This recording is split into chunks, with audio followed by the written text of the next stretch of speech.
Bienvenue à tous sur le webinaire d'aujourd'hui qui va porter sur le sujet passionnant du décret tertiaire. Donc, il y a une réglementation, comment atteindre l'objectif 2030 du décret tertiaire avec succès. On a invité notre partenaire Citron, qui est un expert en fait sur ces sujets-là de transition énergétique et qui a été sympa de répondre positivement à notre invitation pour ce webinaire et qui pourra vous donner beaucoup d'indicateurs et beaucoup d'explications assez claires sur justement cette réglementation. Donc, merci beaucoup Aubéry pour d'être là avec nous aujourd'hui. On va vous présenter, dans un premier temps, on va vous présenter en fait nos deux sociétés. Il y en a qui sont connectés, qui nous connaissent très bien. Il y en a qui nous connaissent peut-être moins. Donc, on va présenter rapidement les deux sociétés. Et puis ensuite, on fera un point sur effectivement la réglementation du décret tertiaire. Qu'est-ce que c'est? Qu'est-ce qui vous attend? On fera aussi un point après sur l'accompagnement. Pourquoi c'est important d'être accompagné, la sobriété énergétique, tous ces sujets-là. Et tous ces sujets aussi de coûts énergétiques et de budget à maîtriser, de consommation à faire baisser avec les nouvelles réglementations. Je vais commencer, Aubéry, et puis après je te laisserai la main sur la partie décret tertiaire. Nous, pour nous présenter très rapidement, on est un partenaire unique de la stratégie énergétique des entreprises. On a été fondé en 2017. Le cœur de notre métier, c'est le courtage en énergie, mais au-delà de ça, on est un expert des marchés de l'énergie et on accompagne les entreprises à optimiser leur stratégie énergétique d'un point de vue financier. Donc, en fait, on va connecter les entreprises et les professionnels au meilleur prix de gaz naturel, d'électricité et d'énergie renouvelable. On a des services en interne de négociation, de gestion d'approvisionnement. On accompagne les très grands comptes aussi sur de la maîtrise des risques financiers. On est seul courtier immatriculé à l'ORIAS. On est membre de l'ANACOFI, ce qui veut dire que aujourd'hui, on est conseiller en investissement financier et on est audité aussi par l'AMF sur les conseils qu'on peut prodiguer en termes de consultation sur la stratégie énergétique. Et on est membre de la French Tech Toulouse. On est un membre actif de la French Tech Toulouse. Au niveau de notre accompagnement, c'est un accompagnement qui est assez global, qui va être sur la partie courtage, qui va être sur la partie effectivement mettre en concurrence les fournisseurs d'énergie pour trouver le meilleur contrat. On va être sur une partie de consulting où là, on va pouvoir accompagner les entreprises sur des contrats d'énergie dynamiques, potentiellement des prix indexés.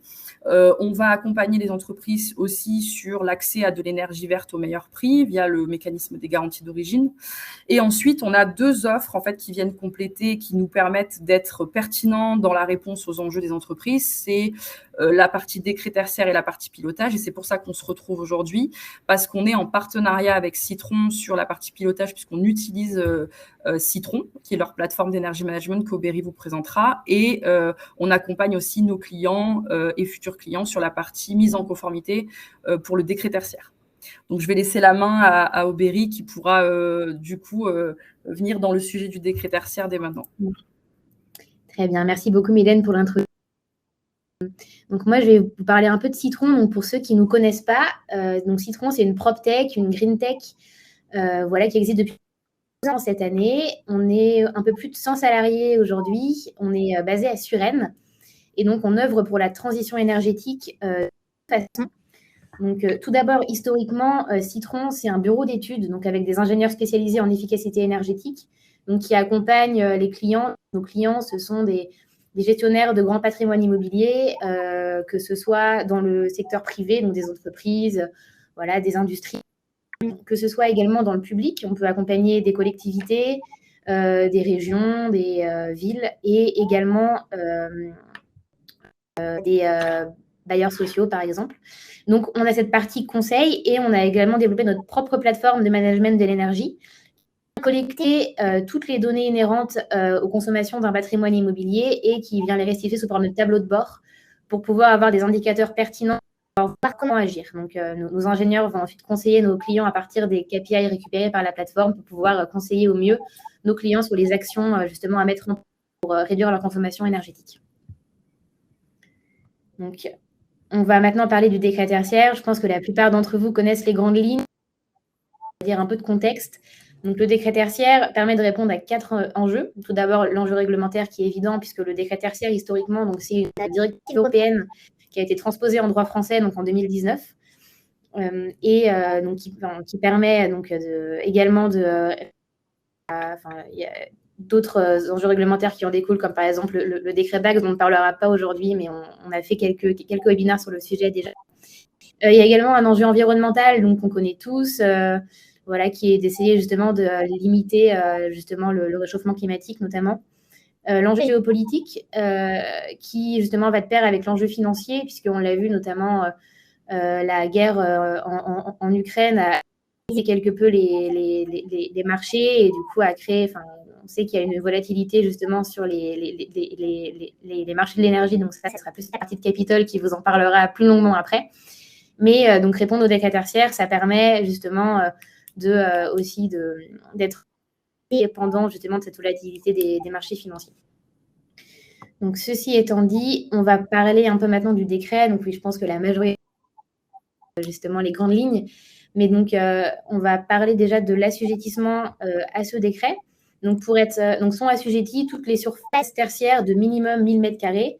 Et on vient distinguer en fait 3 cas de figure. Donc c'est le premier cas de figure, c'est celui du bâtiment exclusivement tertiaire, par exemple dans lequel se trouve Citron. C'est un bâtiment avec plusieurs entreprises donc, qui ont leur bureau ici, donc c'est vraiment uniquement tertiaire. On a ensuite le bâtiment mixte, par exemple avec une unité de production et un entrepôt. Donc là, on est à la fois sur du tertiaire et du primaire. Voilà. Et on a enfin en fait, le cas où il y a plusieurs bâtiments tertiaires sur une même unité foncière, donc une même parcelle cadastrale. Les bâtiments de plus de 1000 m², soit les locataires ou les propriétaires sont donc soumis à 2 obligations. Donc la première obligation, c'est l'obligation de suivi annuel, puisque tous les ans, il faut procéder à la déclaration annuelle de vos consommations. Donc normalement, c'est au 30 septembre. Pour la première année, c'est au 31 décembre. Voilà, ça avait été un peu décalé. Donc la deuxième obligation, qui est celle qui va le plus nous intéresser ici, ça va être justement l'obligation de réduction des consommations énergétiques, justement selon 2 modalités. Soit on choisit un objectif en valeur relative, et donc là en fait on va se baser sur une année dite de référence qu'on va sélectionner qui est particulièrement consommatrice, et on va ensuite venir calculer moins 40%, moins 50% et moins 60% pour avoir l'objectif à atteindre en 2030, 2040 et 2050. Ou sinon, on va choisir un objectif en valeur absolue. L'absolu est défini justement dans des textes, dans des décrets qui apparaissent au fur et à mesure. L'arrêté valeur absolue 3 était d'ailleurs en consultation jusqu'au 30, donc sa sortie est imminente. Et du coup, justement, ces arrêtés viennent fixer les seuils à atteindre par catégorie d'activité. Ensuite, la première déclaration, donc l'obligation de suivi, enfin la déclaration annuelle, donc la première obligation qu'on a vue. Cette déclaration, du coup, il y a pas mal d'éléments à déclarer sur la plateforme. Surtout, donc la première année, ça a pu être assez complexe pour aller retrouver toutes les informations, parce qu'il faut connaître la surface précise assujettie, les consommations annuelles d'énergie par type d'énergie, qui sont également à déclarer sur la plateforme. Également, le choix de l'année de référence et les consommations de référence. Aux indicateurs d'intensité d'usage. Et enfin, si vous en avez sur votre site, les bornes de recharge de véhicules électriques. Donc, comme on l'a vu plus tôt, c'est tous les ans au 30 septembre. Et donc Citron, nous, on accompagne nos clients déjà pour faire leur déclaration. Et ensuite, justement, il y a une API qui permettra d'accéder directement à Operate. Nos clients n'auront pas de déclaration à faire. En fait, du coup, ils nous ont... c'est en place. Et du coup, c'est la plateforme qui viendra faire le lien automatiquement entre Citron et Operate tous les ans pour que les déclarations annuelles soient faites. Ensuite, donc, pour répondre à l'obligation justement de réduction des consommations énergétiques, il y a une obligation du bâtiment au niveau énergétique. Et donc, on a identifié 4 grands champs d'action, on va dire, qu'on peut mettre en place pour atteindre ces résultats. Donc, tout d'abord, tout ce qui a trait à la performance énergétique du bâtiment lui-même. Donc là, ça va vraiment tout ce qui est lié au bâtiment. Donc, l'isolation, par exemple. Ensuite, il va y avoir donc, tout ce qui concerne les équipements du bâtiment ainsi que leur pilotage. Donc, également une partie très importante qu'on verra par la suite. Ça va être justement la partie sensibilisation et la façon dont les occupants se comportent au sein des locaux, justement pour essayer de faire en sorte qu'ils aient des comportements qui soient les moins énergivores possibles. Et enfin, du coup les 4 types d'actions. Si ce n'est pas possible justement d'atteindre les objectifs pour plusieurs raisons, donc on en a listé 4 ici. Par exemple, si c'est un site classé ou labellisé, donc un monument historique, et qu'on ne peut pas agir par exemple sur l'isolation extérieure parce que ça viendrait défigurer le bâtiment. Donc là, ça va être une première explication possible. Enfin, il va y avoir l'aspect sécurité également. Voilà, par exemple, justement, on se trouve dans le cadre d'un EHPAD où justement les températures sont plus élevées que dans des bureaux. On ne pourra pas non plus réduire les consommations à ce niveau-là. Enfin, le volume d'activité, par exemple, si votre site passe de 3 jours d'activité à 5 jours d'activité une année, ça va aussi être quelque chose qui va pouvoir se justifier.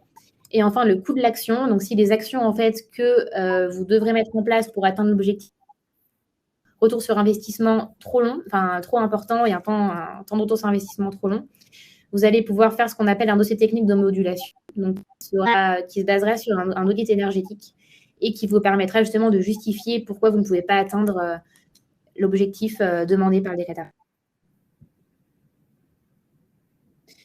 Et enfin, donc, pour parler justement de la partie sanctions, les sanctions, du coup, sont de 3. Donc, le name and shame qu'on connaît tous, du coup, ça sera le fait d'avoir le nom d'entreprise qui sera publié sur un site de l'État, donc qui n'est pas encore sorti aujourd'hui. Et du coup, donc, cette parution aurait lieu 3 mois après la mise en demeure qui sera resté fait de la part justement de la personne qui n'aura pas répondu au décret. Ensuite, il y a évidemment une amende financière donc, qui est de 7 500 € par personne morale et par site et de 1 500 € par personne physique et par site. Donc, ces amendes, du coup, qui auront lieu tous les ans jusqu'à temps que, justement, les personnes concernées se mettent en conformité avec le décret. Et enfin, donc une sanction également qui touchera la valeur patrimoniale du bien, puisque, du coup, une fiche de notation éco-énergie tertiaire qui sera indexée justement aux baux et aux documents de vente. Je vais reprendre la main, peut-être juste pour te noter, Aubéry, je ne sais pas si tu peux y répondre maintenant ou plutôt à la fin du webinaire. Il y a 2 questions pour toi quand tu étais en train de parler. Une question d'Alexis W. Je suis désolée, je n'ai pas les noms, je vais être obligée de parler avec les prénoms. Avez-vous une date prévisionnelle de sortie pour l'arrêté VA3 ?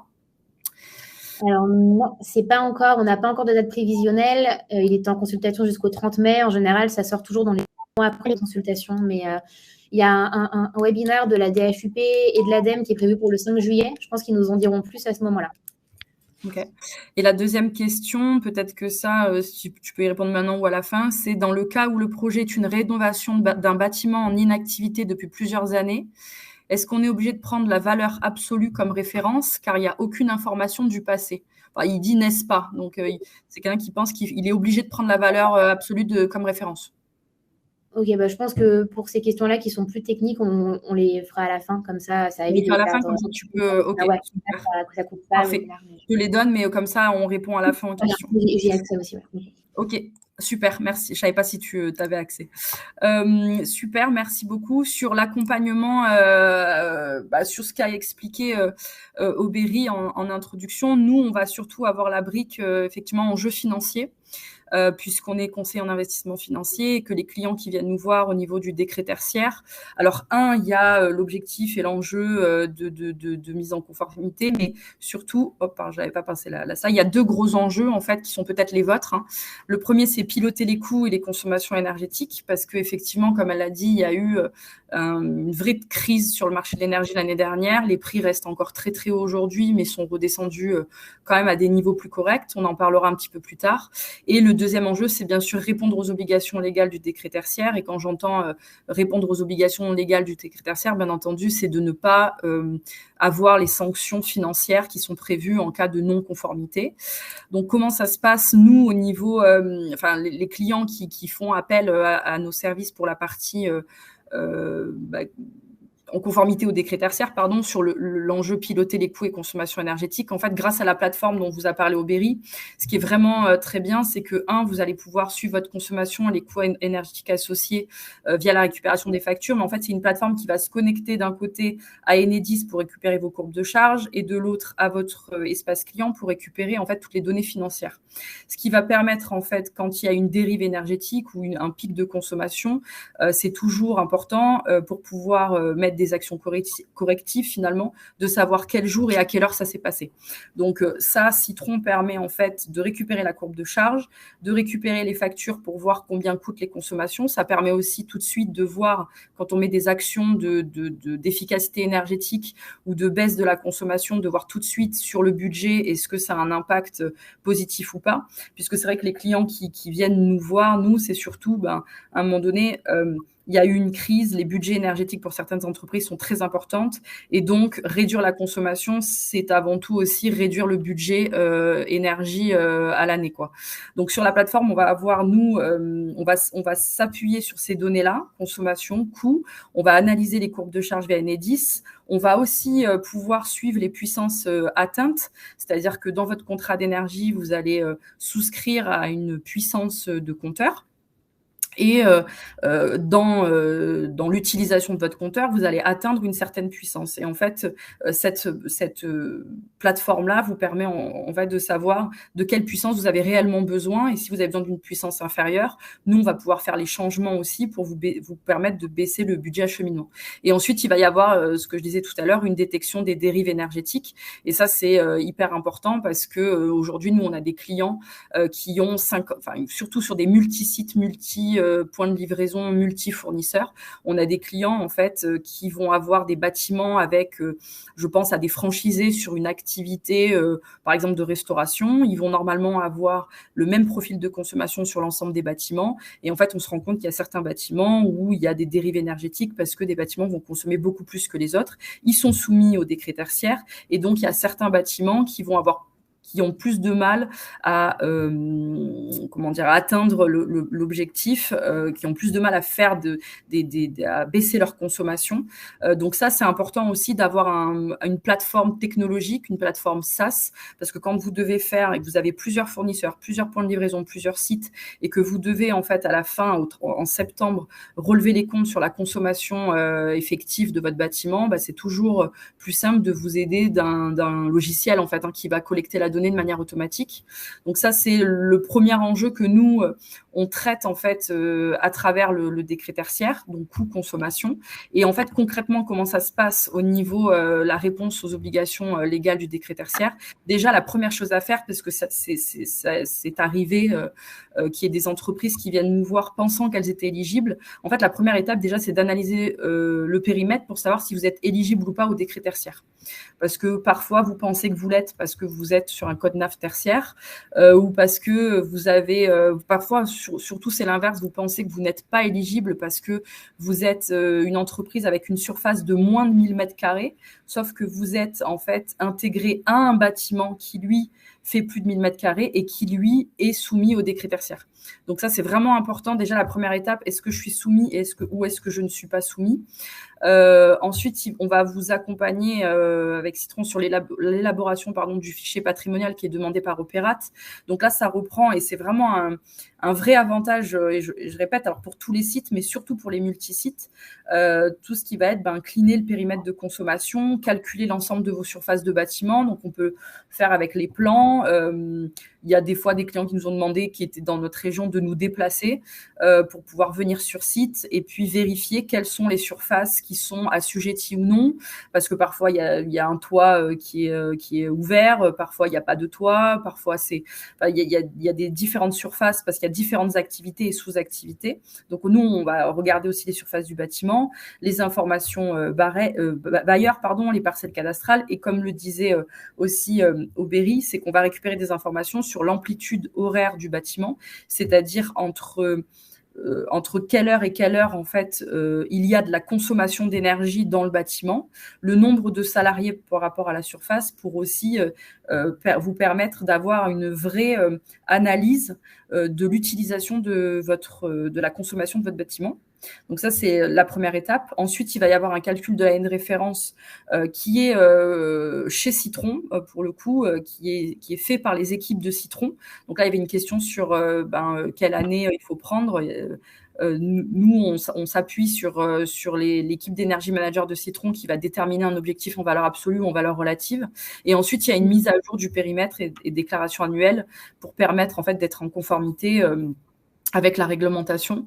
Donc en fait, vraiment, si demain vous avez vous êtes soumis au décret tertiaire, ou vous ne savez pas si vous êtes soumis au décret tertiaire, l'accompagnement sur la mise, sur le démarrage de la conformité, c'est important quand même de vous appuyer sur des experts. Dans quelques années, cette partie-là sera rodée, donc il faudra passer plutôt au Berry, tu me dis si je me trompe, mais là on est vraiment sur une partie de mise, on démarre en fait vraiment la conformité avec de la déclaration, donc là on est vraiment dans quelque chose de très administratif finalement, déclaratif, mais le vrai enjeu derrière c'est de passer sur une cartographie de comment je consomme, qui consomme le plus, quel bâtiment consomme, et ensuite derrière de passer sur des plans de sobriété énergétique, c'est-à-dire qu'est-ce que je fais pour baisser ma consommation finalement.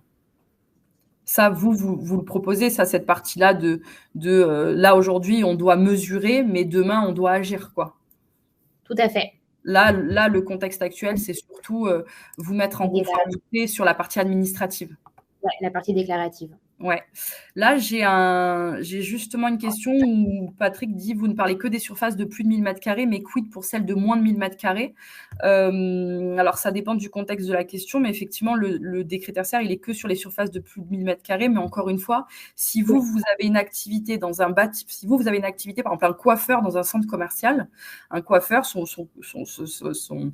sa surface, son local, il doit faire peut-être 100 m². Donc moins de 1000 m², mais il est dans un centre commercial qui, lui, fait plus de 1000 m² et qui, lui, est soumis au décret tertiaire, donc il l'est soumis, normalement. C'est ça, oui, tout à fait. En fait, oui, c'est le cas d'avoir justement plusieurs sites tertiaires sur une même parcelle cadastrale, ou même, par exemple, même dans un bâtiment de bureau, par exemple. Si on a différentes entreprises qui ont toutes des bureaux, mais inférieurs à 1000 m², mais qu'elles sont quand même sur un site total plus de 1000 m² de surface tertiaire, toutes les entreprises sur ce site seront justement soumises au décret tertiaire. Du coup, c'est ce qu'on appelle des EFA, donc entités fonctionnelles assujetties. Oui. Et bien justement, Patrick avait une question sur, il semble que ce ne soit une question de conformité, mais un enjeu de sobriété énergétique dans tous les bâtiments tertiaires et résidentiels. Oui, effectivement, c'est la loi Elan, c'est-à-dire que il a été en fait identifié, le tertiaire a été identifié comme le secteur qui fait le plus de mal à la planète, entre guillemets. Et donc, du coup, c'est pour ça que l'obligation, pour l'instant, elle est sur le tertiaire et pas sur les industriels, mais ça va y venir. Mais effectivement, c'est un enjeu avant toute sobriété énergétique. Et d'ailleurs, je vais laisser la parole à Aubéry qui va vous parler justement de la partie sobriété énergétique et donc les actions. C'est-à-dire aujourd'hui, la partie administrative, la mise en conformité sur vraiment de cartographie, mon périmètre, combien je consomme et je déclare. Et puis demain, les vrais enjeux, c'est qu'est-ce que je fais pour baisser ma consommation.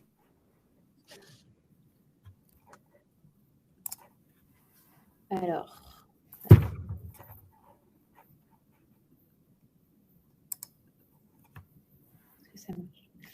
Donc, chez Citron, on a une définition justement de la sobriété qui nous est un peu propre. Je ne sais pas si vous la partagez aussi. En fait, nous, historiquement, on travaille énormément sur tout ce qui était efficacité énergétique. Et pour nous, l'efficacité énergétique, ça va être adapter ses consommations à son réel besoin.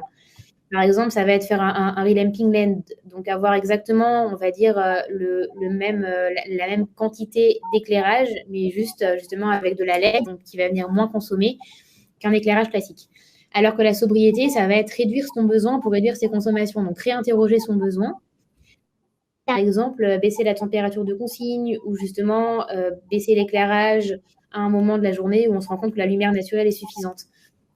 Donc voilà, donc on a mis en place justement chez nos clients pour atteindre l'objectif du décret tertiaire et également pour justement atteindre aussi les objectifs du plan de sobriété. Donc d'ailleurs, l'acte 2 est sorti hier, l'acte 2 du gouvernement, et du coup, pareil, au sein de ce aussi plusieurs actions de sobriété à mettre en place en fonction des secteurs d'activité. Donc on a du coup pris des cas concrets justement d'un de nos clients, donc qui a donc des magasins de bricolage, pour vous donner un peu de contexte. Donc là, je vais vous donner un peu des types d'actions par rapport aux différents usages du bâtiment qu'on a pu mettre en place et sur lesquels on a justement des retours d'expérience. Donc tout d'abord, concernant donc l'éclairage, l'action de sobriété qu'on a mise en place, justement, c'était en fait, on s'est rendu compte que Donc, au milieu de la journée, donc entre 11h30 et 15h, la lumière naturelle était largement suffisante pour éclairer justement convenablement justement le site. Et donc, la consigne justement, qui a été donnée a été de couper justement l'éclairage pendant cette heure et de se contenter de la lumière naturelle. Donc, on a pu voir que l'action justement a permis une réduction de la consommation d'éclairage de 5% à l'année. Donc ça, c'est vraiment des actions qui sont très simples à mettre en place, en fait, et donc, du coup, qui vont avoir un ROI presque immédiat. Et l'action d'efficacité, donc qui, pour le coup, a un retour sur investissement, du coup, qui va être plus long, mais qui va être aussi beaucoup plus important à terme, ça va être justement le fait de faire ce qu'on appelle un relamping LED, donc de remplacer un éclairage ancienne génération par de la LED. Et donc là, on a pu voir justement que cette action a permis de générer des économies justement en éclairage de 25%. Donc on a en dessous dans le tableau justement tout l'impact, qu'il soit financier, énergétique, donc en kilowattheure, et environnemental. Ensuite, donc on peut agir également au niveau de la température. Donc là, c'est vraiment des grands exemples types que j'ai donnés, mais voilà, c'est des exemples parmi beaucoup d'actions qu'on a pu mettre en place. C'est vraiment par rapport à la température. L'action de sobriété, ça a été aussi de venir réinterroger le besoin par rapport à la température pour pouvoir voir si on ne pouvait pas justement baisser un peu cette température en hiver tout en restant quand même dans une température de confort pour justement les salariés du site et les clients du magasin. Donc voilà, donc on a choisi d'abaisser la température de consigne de 2 degrés, ce qui a permis de générer 3% justement d'économie sur la consommation de gaz du site. Et l'action d'efficacité, donc ça a été d'installer des déstratificateurs d'air, justement avec des appareils fixés au plafond qui vont permettre de faire en sorte que l'air chaud redescende à la surface, qui vont justement permettre de faire des économies sur le chauffage. Et là, on a pu voir justement que cette action a permis de faire des économies justement par rapport à la consommation en gaz de 5%. Et enfin, donc pour finir avec 2 actions d'efficacité, toutes les deux du coup de sondes, donc des sondes de température pour l'une et de sondes crépusculaires pour l'autre. Donc les sondes de température, on les a placées à différents endroits du magasin parce que justement par rapport à la façon dont le magasin est exposé, la température va vraiment pouvoir varier d'une zone à une autre. Et du coup, on a fait en sorte d'homogénéiser la température au sein de l'entièreté du magasin pour éviter de surchauffer et de surclimatiser certaines zones. Et ça a permis quand même du coup de réduire la consommation énergétique globale de 17%. Donc, ce qui est quand même très intéressant avec du coup les gains associés. Et la sonde crépusculaire, donc, qui va permettre justement de détecter le besoin en éclairage. Donc là, c'était au niveau du parking. Et du coup, qui va justement permettre à l'éclairage du coup de s'éteindre lorsqu'il y a un éclairage naturel qui est suffisant. Et du coup, cette action qui a permis d'économiser environ 5% du coup, sur la consommation en éclairage du site. Super, merci beaucoup Aubéry. Je vais reprendre la main moi sur la partie du coup marché de l'énergie. Je vais me dépêcher pour qu'on puisse prendre le temps de répondre aux questions aussi en fin de webinaire. Comme tu le disais, la sobriété énergétique, donc ça, on le voit quand tu l'as présenté juste là. Effectivement, ça va avoir un impact financier, un impact en consommation et forcément un impact environnemental. Sur l'impact financier, effectivement, moi, je vais le prendre avec notre casquette à nous chez Capital Energy. C'est que là, ce que vous voyez, c'est l'évolution des prix de l'électricité et du gaz depuis décembre 2021. Et donc, en fait, on voit que l'été dernier, il y a eu un pic assez énorme. T'en parlais aussi en début de présentation. C'est que quand on est trop dépendant énergétiquement et que on a une très, très grosse consommation, on est sur un marché, en fait, qui connaît des volatilités journalières parce qu'on est sur un marché financier puisque le gaz et l'électricité sont des produits financiers. Et donc, en fait, là, ce qui s'est passé l'été dernier, ça a été surtout la crise en Ukraine et pas que. C'est-à-dire la crise en Ukraine, le le gaz a flambé parce que c'est un marché d'offres et de demandes. Donc l'offre, c'est l'approvisionnement, la demande, c'est les entreprises ou les consommateurs, ou les particuliers qui consomment de l'énergie, donc c'est-à-dire tout le monde et toute la planète. Et en fait, effectivement, quand on arrive sur un moment ou une actualité où on va pas avoir de gaz, où il y a des risques de coupure, et ben du coup, et que la demande est toujours très importante, le prix flambe. Et étant donné qu'on utilise, on utilise du gaz pour créer l'électricité, et ben c'est corrélé. Donc, quand il y a eu quand ça a flambé sur le gaz, ça a flambé sur l'électricité. Et sur l'électricité, en plus, sur la partie nucléaire, effectivement, il y a des gros projets d'énergie renouvelable, de parcs d'énergie, de parcs d'éolien, de parcs solaires, de parcs d'énergie provenant de l'hydroélectricité, donc toutes les énergies renouvelables qu'on peut connaître. Mais ça prend un peu de temps, en fait, la mise en place et surtout le fait que ça fonctionne et que ça puisse répondre à la demande. On a un parc nucléaire qui est assez vieillissant, des réacteurs qui tombent en panne assez souvent. Et là, il y a encore des réacteurs, il y a un arrêt de réacteurs chez EDF. Donc, l'offre, elle est un peu amputée, ce qui fait que les prix y flambent. Donc, en fait, c'est pour ça qu'il y a eu aussi l'année dernière, sur le mois de décembre, une demande générale de baisse de la consommation et d'efforts énergétiques, parce que quand on baisse la demande et que l'offre reste au même niveau, ben on arrive à baisser les prix de l'énergie. Aujourd'hui, les prix sont en train d'augmenter. Au niveau du contexte actuel, on est dans une période de transition, mais c'est vrai que la SN s'inquiète de la manière dont le parc nucléaire va s'adapter en fait aux épisodes de canicule. Il demande à EDF de fournir des plans d'action pour l'été à venir. Donc il y a vraiment des peurs sur une offre qui va baisser. Par contre, sur l'offre gaz, effectivement, on est redevenu à quelque chose un niveau assez normal. Enfin, c'est normal, pas dans les prix, mais on est redevenu à un approvisionnement en fait qui nous permet de combler, enfin de répondre à la demande nationale, pardon.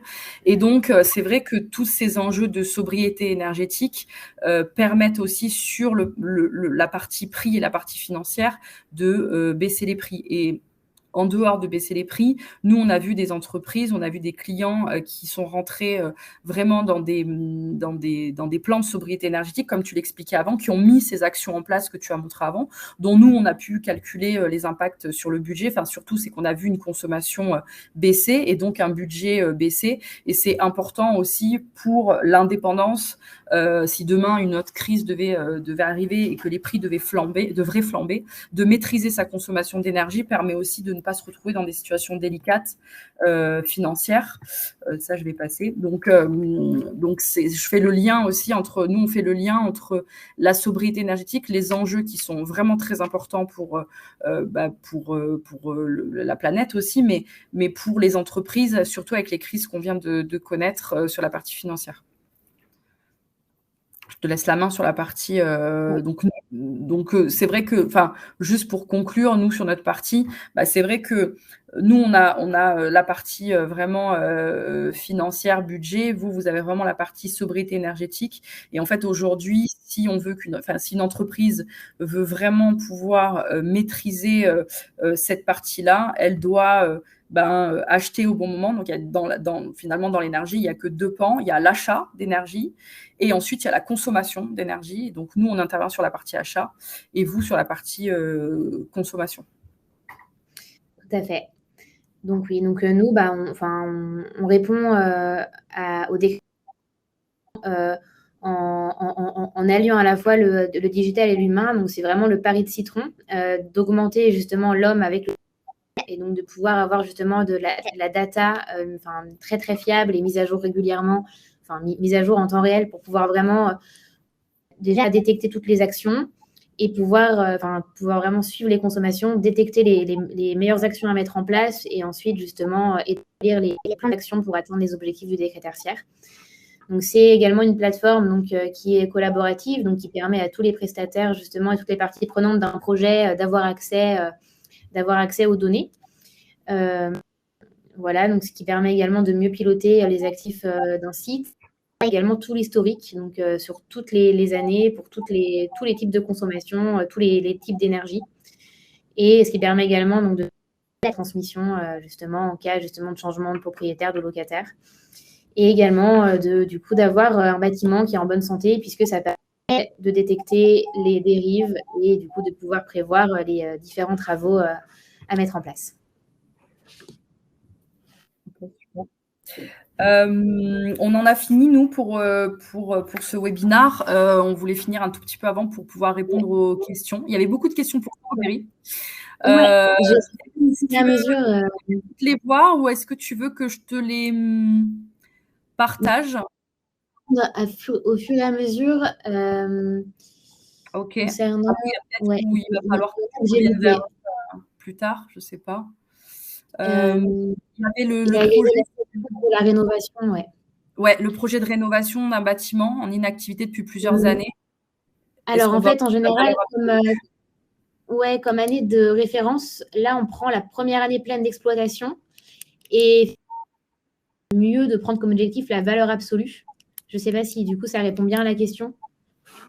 Il demande si on est obligé. Donc, peut-être, lui, il demande si on est obligé. Donc, en fait, il n'est pas obligé, mais c'est mieux de le faire. En fait, l'année de référence, ce ne sera pas la valeur absolue, mais ce sera la première année pleine d'exploitation. Et en revanche, du coup, pour atteindre l'objectif, c'est mieux de prendre la valeur absolue, puisque si c'est un bâtiment qui est rénové, il sera normalement proche justement des consommations d'un bâtiment neuf. Et normalement, c'est comme ça qu'ont été justement prévues les valeurs absolues. D'accord. Donc, il n'aura pas intérêt à prendre moins 40% comme objectif, parce que ça sera très difficilement atteignable si le bâtiment a une rénovation récente. D'accord. Effectivement, là, il y avait une question conformité, mais un enjeu de sobriété énergétique. Je pense que tu y as répondu, toi, dans tes slides. Un entrepôt avec bureau de moins de 1000 m² est-il concerné ? Un entrepôt avec que des bureaux de moins de 1000 m², ça dépend s'il est accolé, non, à un autre entrepôt. Ouais, ça, j'ai aussi répondu. J'ai pas vu, excuse-moi, je vois pas tes réponses, en fait. Ah oui, en fait, ça dépend. Tout fait plus ou moins de 1000 m². S'il fait plus de 1000 m², alors tout est assujetti, puisque les entreprises sont assujetties au décret tertiaire, mais par contre, s'ils font moins de 1000 m², le site n'est pas assujetti. Ouais, il faut regarder là. Nous, on regarde pour les clients, on regarde la parcelle cadastrale et s'ils sont accolés et que tout le bâtiment fait plus de 1000 m², on les accompagne. Chez Citron, pilotez-vous des actions avec des capteurs ? La GTB, vous le faites ça avec des capteurs ? La V2 de la plateforme ? Pilotez-vous des actions avec des capteurs ? Oui, nous, du coup, on vient collecter toute la donnée issue. On ne peut pas encore faire de pilotage à distance, mais oui, on vient récupérer toute la donnée que vont émettre ces capteurs sur la plateforme. Mais je n'ai pas vu cette question. Elle vient d'être posée. Bonjour, dans le cas d'un propriétaire de bâtiment, mais où ce sont les locataires qui payent et gèrent leur contrat d'électricité, le propriétaire doit-il déclarer les consommations de ses locataires ? Ouais, alors ça, c'est vraiment un sujet très important. Nous, on a fait plusieurs webinaires sur le sujet l'année dernière, qui sont sur GADS. En fait, c'est important justement de se rapprocher de son propriétaire ou de son locataire pour savoir qui fait quoi. Parce que forcément, ils n'ont pas défini de personne qui doit obligatoirement porter le projet. Donc, c'est propriétaire ou locataire selon les cas. Et donc, c'est vraiment important de communiquer justement avec le preneur à bail ou le bailleur pour pouvoir justement voir qui fait quoi et répartir les responsabilités. Nous, quand on a eu un cas comme ça où en fait parfois le propriétaire s'occupait et gérait pour le locataire effectivement les déclarations. Dans d'autres cas, non, il souhaitait pas le faire. Par contre, dans tous les cas, si c'est un bâtiment multilocataire et que le propriétaire a un contrat d'électricité en son nom pour les parties communes, il faut quand même qu'il donne les consommations réparties. Ça, c'est une obligation qu'il a. Moi, c'est les propriétaires qui donnent. C'est-à-dire que si vous êtes propriétaire d'un bâtiment où dedans, il y a plusieurs locataires et que vous avez un couloir, des escaliers, un ascenseur commun et que le contrat d'électricité, c'est vous qui le payez, vous êtes quand même obligé de leur donner leur consommation répartie pour que eux, ils l'intègrent dans leur déclaration si jamais vous ne le faites pas. Oui, tout à fait. Ça, c'est important parce qu'il y a beaucoup de propriétaires qui ne le savent pas forcément et ils ne le font pas consciemment, mais qui ne donnent pas les consommations réparties. Donc, du coup, les locataires, ils ont une déclaration qui est pas complète, quoi. Qui est pas... D'accord, merci. Avec plaisir.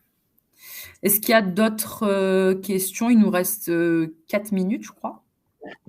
Si on doit répondre aux questions... ne sont concernés que les mètres carrés chauffés, non ? Chauffés ou refroidis ? Même pas. Ouais, chauffés ou refroidis. Tout, en fait, à partir du moment... Oui, tout. Ouais. Parce qu'il peut y avoir du coup aussi de l'éclairage. Ouais. Après, dans le fichier patrimonial, ça, c'est quelque chose qui est demandé comme détail. Si vous mettez la surface d'un bâtiment, par Oui. exemple, 1200 mètres carrés, on va vous demander les mètres carrés qui sont refroidis et les mètres carrés qui sont réchauffés, qui sont chauffés. Okay. Ça, on va vous demander. Ouais. Et ça, c'est assez compliqué. C'est pareil pour peut-être, ils posent pas la question, mais nous, on l'a eu pour des clients, de bien choisir sa catégorie d'activité. Oui. Ouais. J'ai vu quelque part la date de 7-2026, septembre 2026, modulation des objectifs. Vous confirmez? Ça, c'est déjà en 2026? Ça, j'ai pas vu cette information. On pourra se renseigner notamment au moment du webinaire de juillet, qui va justement permettre de faire le point sur la réglementation, sur l'arrêté, sur justement les prochaines étapes. Donc, je pense qu'il y aura une partie dédiée à la modulation. Là, on a aussi, bonjour, les mètres carrés d'un escalier sont-ils à prendre en compte? Oui. Oui. Ça va être justement au niveau de du coup, les différents types. On a fait un webinaire aussi à ce sujet-là avec justement un avocat spécialisé en baux, justement, qui avait fait justement cette répartition-là. Puisque du coup, il va falloir distinguer justement les surfaces privatives, les surfaces communes, enfin où les consommations justement sont partagées ou non. D'accord. Là, on dit que septembre 2026, c'est la date. La date limite pour les dossiers techniques de modulation. Ouais, pour moi, c'est ouais. J'ai pas l'info. J'ai pas l'info, mais on peut se renseigner. Ouais. Ok, je sais pas s'il va y avoir encore des questions. On attend quelques secondes. Là, je vois plus de questions. En tout cas, vous étiez beaucoup vous avez beaucoup interagi. Merci beaucoup. Il y a eu beaucoup de questions quand même. Beaucoup pour toi. Je vois que le décret tertiaire, ça, même si ça a commencé il y a quelques temps, il y a encore beaucoup de questions quand même sur ce sujet-là. Vous pouvez nous... Ah oui. Il y a encore beaucoup de questions sur qu'est-ce qui est assujetti, quelles sont les obligations. Puis c'est surtout que, en fait, il va falloir préparer l'avenir, quoi. Il va falloir préparer la suite. Une fois qu'on va savoir combien on consomme, il va falloir savoir ce qu'on fait pour consommer moins. Donc ça, Citron, vous êtes les experts sur cette partie-là aussi. En tout cas, merci beaucoup. De vous être connecté aujourd'hui avec nous. Et puis, nos deux sociétés restent à votre disposition, que ce soit pour la partie achat ou pour la partie sobriété énergétique. On vous a mis dans le chat, les liens vers nos sites respectifs pour que vous puissiez contacter Citron ou Capital Énergie selon vos enjeux et vos besoins. Je vois une dernière question. Merci pour la présentation et vos réponses, avec grand plaisir. Où peut-on trouver le lien vers le webinaire de juillet? Ça, c'est toi qui fais un webinaire chez Citron? C'est le webinaire justement du ministère de la Transition écologique, mais donc, pour l'instant, ils n'ont pas encore envoyé le lien. Puis on pourra le communiquer au public. Et dans tous les cas, nous, on fera un webinaire ensuite qui reprendra toutes les informations importantes de ce webinaire-là pour pouvoir les communiquer justement à la plus grande échelle. Ok. Donc après ça, sur ton site, vous avez un endroit où tu peux voir les webinaires, les ressources, etc. On a un centre de ressources avec tous les webinaires qu'on a. Ok. Petite dernière question. Faites-vous des STD systématiquement pour s'assurer de la réduction de consommation? Non, on ne va pas en faire systématiquement. Ça va dépendre vraiment de chaque cas de figure, de chaque typologie de bâtiment. Ok, je pense que tu as répondu à toutes les questions.